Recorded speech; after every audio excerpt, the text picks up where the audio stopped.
Hello everyone, my self Umesh Kumar Rao. मैं आज आपको फिजिक्स पढ़ाऊंगा और फिजिक्स का एक टॉपिक कांस्टेंट मोशन, जो कि जेई और नीट के दृष्टि से बहुत इंपॉर्टेंट है।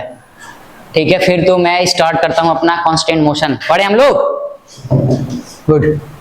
कांस्टेंट मोशन, तो मोशन तो पता है ना हमें क्या होता है। मोशन पता है। अब मुझे देखना है कांस्टेंट का मतलब क्या होता है। What is constant? कांस्टेंट का मतलब होता है रिस्ट्रिक्शन, मतलब ऐसा मोशन जो किसी रिस्ट्रिक्शन में हो रहा हो, ऐसे मोशन को क्या बोलते हैं? Constant motion. मतलब इसको ऐसे लिख सकता हूं मैं, motion under restriction.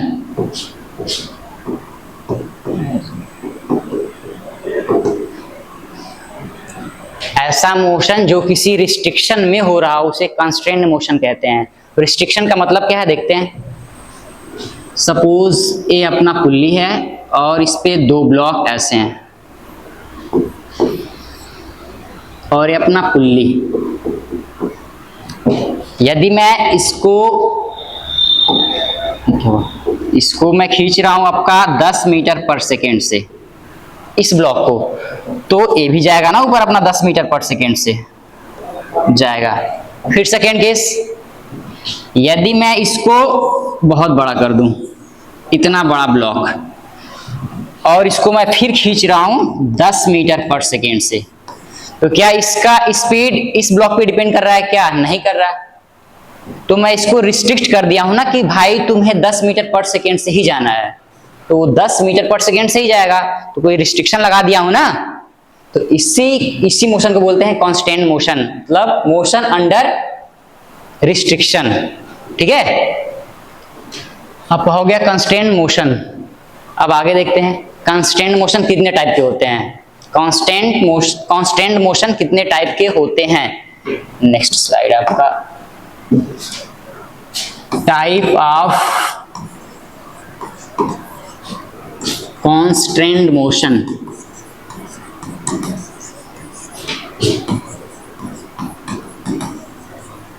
Type of constant motion. Constant motion mainly 2 type के होते हैं। फर्स्ट स्ट्रिंग कांस्टेंट मोशन और सेकंड वेज कांस्टेंट मोशन। अभी इसका मैं मतलब बता रहा हूं कि स्ट्रिंग और वेज का मतलब क्या होता है। ठीक है, ये टाइप्स ऑफ कांस्टेंट मोशन। तो इसमें आपका फर्स्ट टाइप आता है स्ट्रिंग कांस्टेंट मोशन,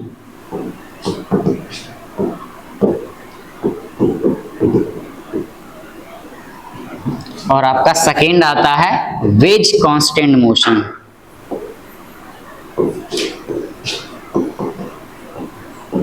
वेज कांस्टेंट मोशन,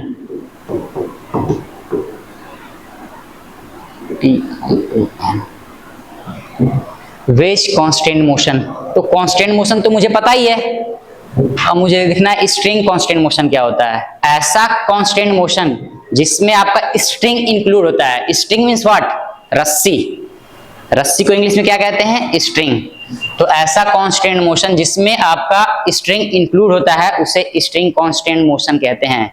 जैसे ये आपका पिछले वाले में बनाया था एक ब्लॉक, एक इधर से ब्लॉक, और एक ब्लॉक अटैच्ड है पुल्ली से, और इसमें स्ट्रिंग लगा है। क्या लगा है ना दोनों ब्लॉक के साथ। मतलब एक कांस्टेंट मोशन किस टाइप का है? String constant motion. Constant motion with string. ठीक है, अब आते हैं वेज कांस्टेंट मोशन। तो ये मैं जब वेज कांस्टेंट पढ़ाऊंगा कांस्टेंट मोशन, उस समय बताऊंगा कि वेज आखिर होता क्या। ठीक है, ऐसे जनरली समझो, वेज का मतलब होता है ब्लॉक। लकड़ी का ब्लॉक हो सकता है, लोहे का ब्लॉक हो सकता है, किसी भी मटेरियल का ब्लॉक हो सकता है। ठीक है, तो हमने क्या क्या पढ़ा अभी तक? कांस्टेंट मोशन, कांस्टेंट मोशन के type, first string constant motion और वेज कांस्टेंट मोशन। यहां तक क्लियर है ना? एक, अब आगे बढ़ते हैं। आपका स्ट्रिंग कांस्टेंट मोशन ये क्या होता है? ठीक है, स्ट्रिंग कांस्टेंट मोशन।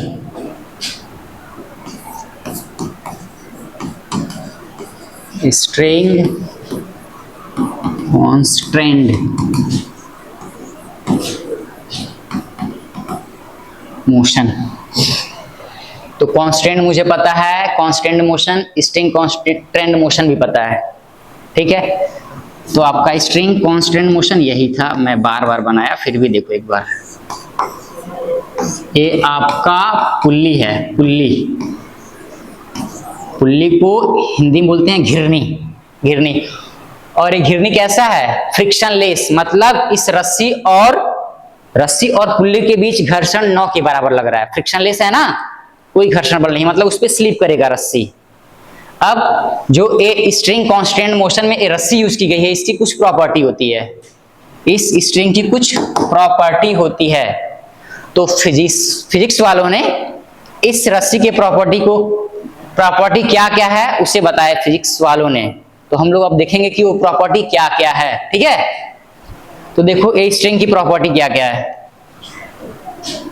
ये आपका स्ट्रिंग मीन्स रस्सी,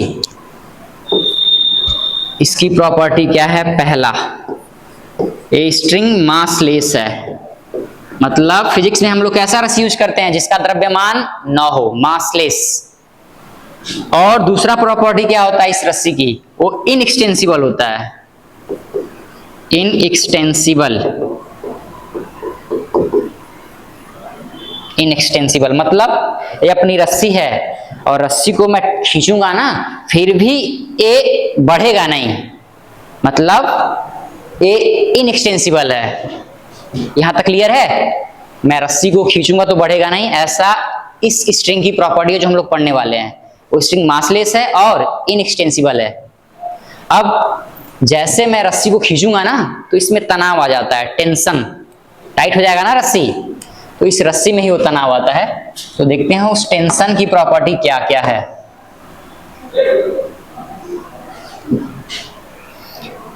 और रस्सी में क्या आता है? तीसरा आपका टेंशन, टेंशन। अब चूंकि टेंशन भी तो एक फोर्स ही है ना, ये अपना फोर्स है, तो फोर्स में क्या क्या बातें इंपॉर्टेंट होती हैं किसी भी फोर्स के लिए? फोर्स का मैग्नीट्यूड, फोर्स का डायरेक्शन और point of application of force, means force किस बिंदु पे लग रहा है। जैसे ये अपना है, देखो इसको मैं यहां लगा रहा हूं तो फट उठ जाएगा ना, ये ऊपर उठ जाएगा, लेकिन जैसे मैं यहां पे लगाऊंगा तो थोड़ा कम उठेगा, ज्यादा बल लगाना पड़ेगा। तो पॉइंट ऑफ एप्लीकेशन, इसका इंपॉर्टेंस है ना कि मैं फोर्स कहां पे लगा रहा हूं। देखो यहाँ पे फट से उठ जा रहा है, यहाँ पे थोड़ा और बल लगाना पड़ रहा है, तो इस बात पे डिपेंड कर रहा है ना कि मैं फोर्स कहां पे लगा रहा हूं, ठीक है। तो मैं इस प्रॉपर्टी को point of application of force rotation motion में पढ़ेंगे, ठीक है। जैसे दरवाजा को खोलना बंद करना, मैं किस पॉइंट पे फोर्स लगाऊं, इस टाइप का, तो रोटेशन में पढ़ेंगे। तो क्या देखा मैं, ये तुम्हारा टेंशन भी फोर्स है तो इसके पास भी प्रॉपर्टी होंगी। तो मैं इसके मैग्नीट्यूड की बात नहीं करूंगा यहाँ पे, मैं इसके डायरेक्शन की बात करूंगा, डायरेक्शन की बात करूंगा कि जो रस्सी में टेंशन आ रहा है उसका डायरेक्शन किधर है।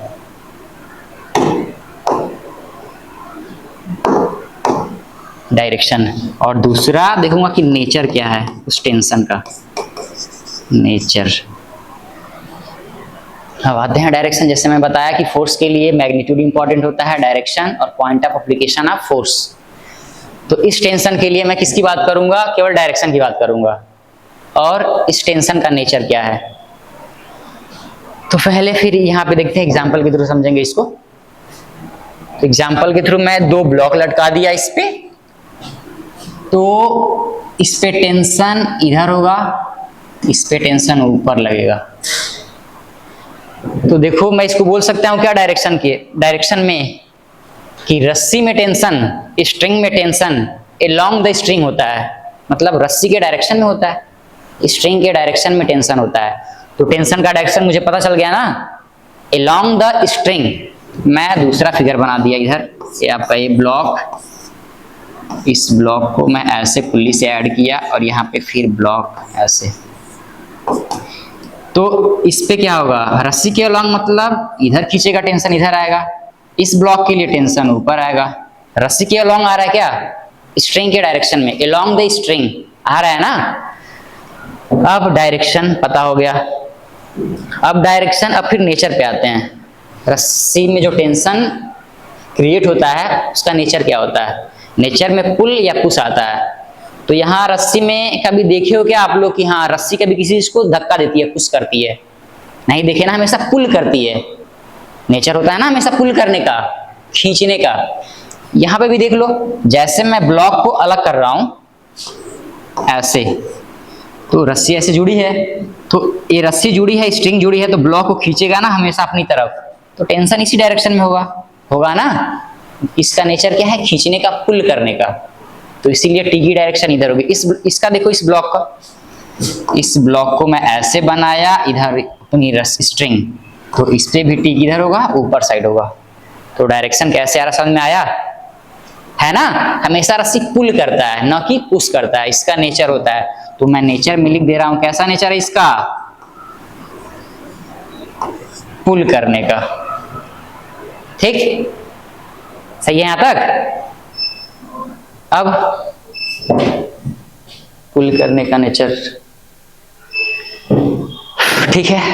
अब आपका कांस्टेंट मोशन में क्या पढ़ा, कांस्टेंट मोशन का टाइप, स्ट्रिंग कांस्टेंट मोशन और second veg constant motion.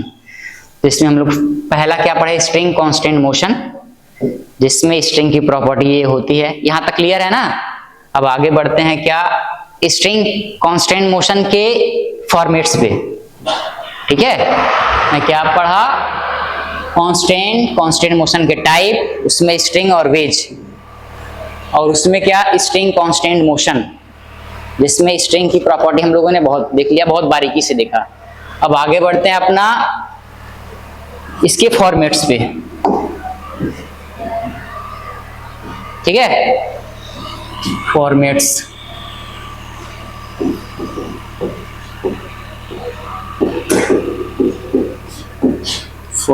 Of string constant motion.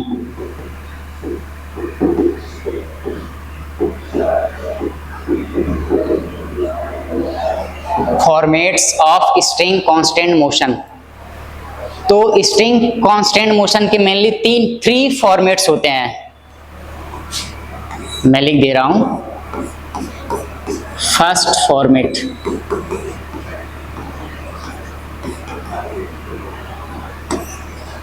Second format,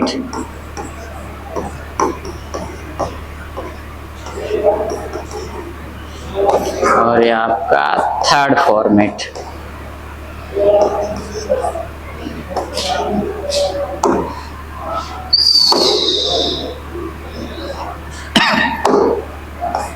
third format. तो आज के लेक्चर में हम लोग स्ट्रिंग कांस्टेंट मोशन के फर्स्ट फॉर्मेट को कंप्लीट करेंगे। ठीक है, आज हम लोग स्ट्रिंग कांस्टेंट मोशन के फर्स्ट फॉर्मेट को कवर करेंगे। तब अब पढ़ते हैं अपना फर्स्ट फॉर्मेट, देखते हैं फर्स्ट फॉर्मेट है क्या।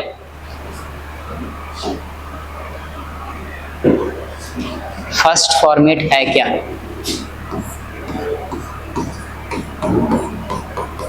First format.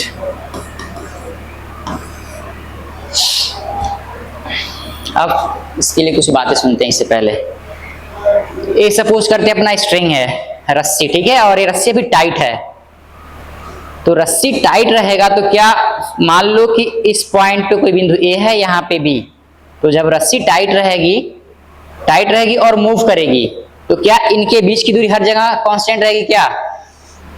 रस्सी टाइट है और मैं मान लिया कि ए और बी की बीच की दूरी d मीटर है, तो रस्सी चलेगी तो क्या चलते वक्त हर जगह इनके बीच की दूरी कांस्टेंट रहेगी ना।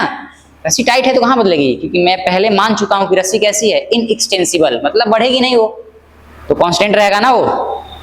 अब देखते हैं फिर उसी बात को। ये अपनी रस्सी स्ट्रिंग,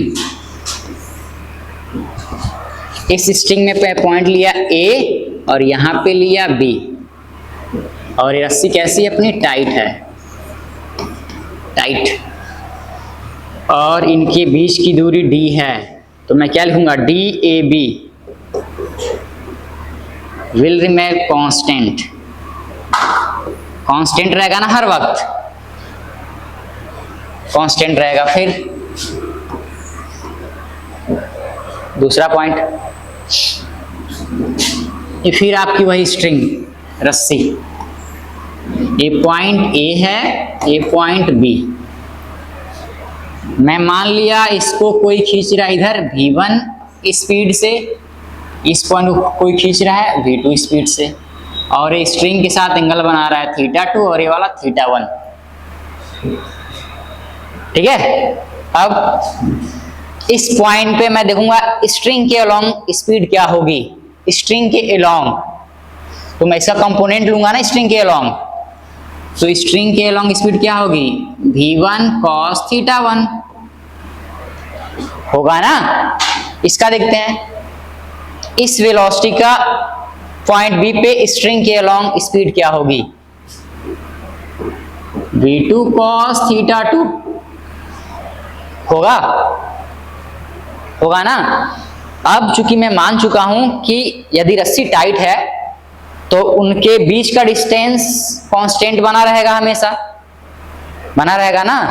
मतलब इस पॉइंट की जो स्पीड है वही स्पीड इस पॉइंट का भी है अलोंग द स्ट्रिंग।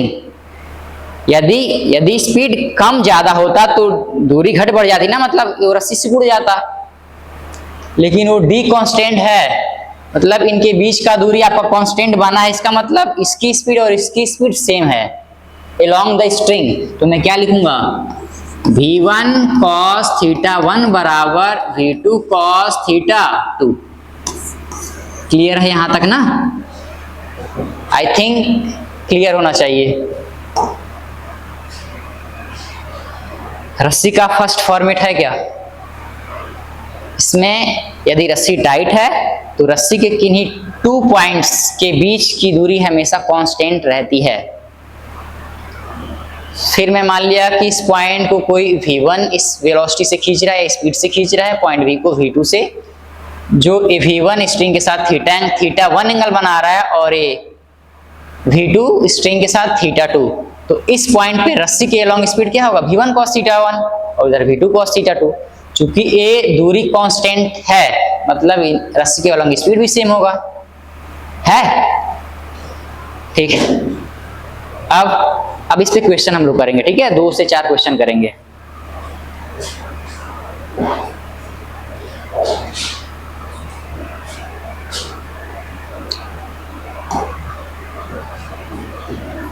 अब इसमें क्वेश्चन नंबर 1 देखते हैं। ये आपका एक ट्रक है, ट्रक, और इधर आपका एक ब्लॉक है कोई, इधर पुल्ली आपकी बड़ी पुल्ली है, ये आपका ए स्ट्रिंग इधर इससे कनेक्टेड है, ये रस्सी इस ब्लॉक से कनेक्टेड है, और इस ट्रक की स्पीड है आपका 30 मीटर पर सेकेंड, 30 मीटर पर सेकेंड, और मैं मान लिया कि ये एंगल बना रहा है 60 डिग्री।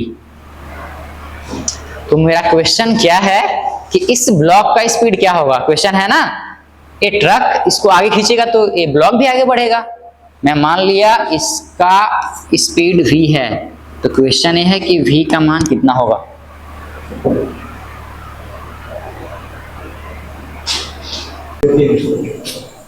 ठीक है, तो ये अपने फर्स्ट फॉर्मेट का फर्स्ट क्वेश्चन। क्वेश्चन क्या है देखते हैं। एक ट्रक है जो 30 मीटर पर सेकेंड स्क्वायर से चल रहा है और इससे स्ट्रिंग के थ्रू एक ब्लॉक बंधा है। क्वेश्चन ये है कि यदि ये 30 मीटर पर सेकेंड स्क्वायर चल रहा है तो ये ब्लॉक का स्पीड क्या होगा। तो देखते हैं, आइए सॉल्व करते हैं इसको।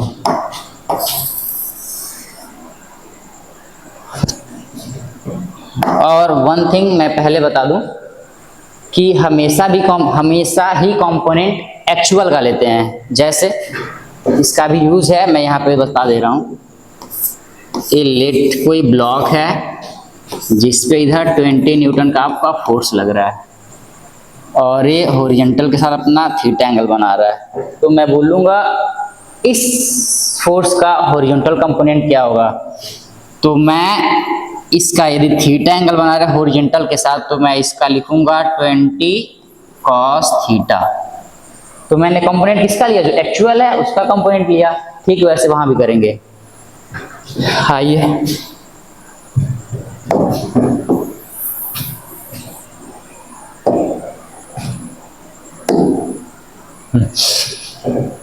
अब एक्चुअल में देखते हैं इस स्ट्रिंग के साथ हो क्या रहा है। देखिए ये आपका स्ट्रिंग है और स्ट्रिंग के इस पॉइंट का स्पीड है अपना 30 मीटर पर सेकेंड। अब इस पॉइंट का स्पीड 30 मीटर पर सेकेंड स्क्वायर है, तो इस स्ट्रिंग के इच पॉइंट का स्पीड 30 मीटर पर सेकेंड होगा।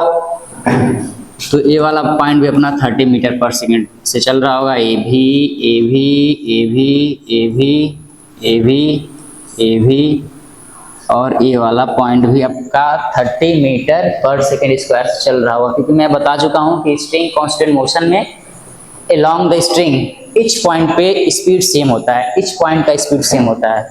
अब यहाँ पे एक्चुअल हो क्या रहा है, एक्चुअल में ए पॉइंट तो आपका इधर चल रहा है, कि जैसे ट्रक चलेगा तो ए स्ट्रिंग इस ब्लॉक को खींचेगा। तो देखो ब्लॉक यहाँ ए स्ट्रिंग इस ब्लॉक से इस पॉइंट पे अटैच्ड है, तो इसका स्पीड एक्चुअल में इधर भी होगा ना। तो इस पॉइंट का एक्चुअल स्पीड इधर भी है और एंगल कितना बना रहा है आपका 30 डिग्री। और मैं क्या बोला हूँ कि along the string each point पे स्पीड सेम होता है, तो along द स्ट्रिंग यही आएगा ना, ये आपका b है तो along द स्ट्रिंग क्या आएगा आपका v cos 30। और ये किसके बराबर है, 30 के बराबर, क्योंकि मैं बता चुका हूँ कि स्ट्रिंग में इस पॉइंट पे स्पीड सेम होता है। तो इससे क्या दिख रहा है आपका 30 is equal to v cos 30। तो v कितना आएगा आपका 30 बाई cos 30 मीन्स व्हाट 30 और ये √3 इंटू 2 मीन्स 60 बाई √3 मीटर पर सेकेंड। इसका स्पीड आ गया आपको कितना 60 बाई √3 मीटर पर सेकेंड। आपके फर्स्ट फॉर्मेट का फर्स्ट क्वेश्चन। आप सेकेंड क्वेश्चन देखते हैं। फिर आपका सेकेंड क्वेश्चन, क्वेश्चन ये है कि मैं एक पुल्ली से ये आपका 4 व्हीलर कार मान लें जो अभी चल रहा है, इसका मैं स्पीड नहीं दिया हूँ, स्पीड में ले रहा हूँ 40, स्पीड में ले लिया 40 मीटर पर सेकेंड। तो ये चलेगा तो जाहिर सी बात है ब्लॉक भी आगे मूव करेगा। तो क्वेश्चन है कि ए ब्लॉक का स्पीड क्या होगा जैसे 40 मीटर पर सेकेंड के स्पीड से मूव करेगा। तो क्वेश्चन यही है, देखते हैं इसमें स्ट्रिंग कांस्टेंट का फर्स्ट फॉर्मेट के थ्रू हम लोग कैसे सॉल्व करते हैं इसको।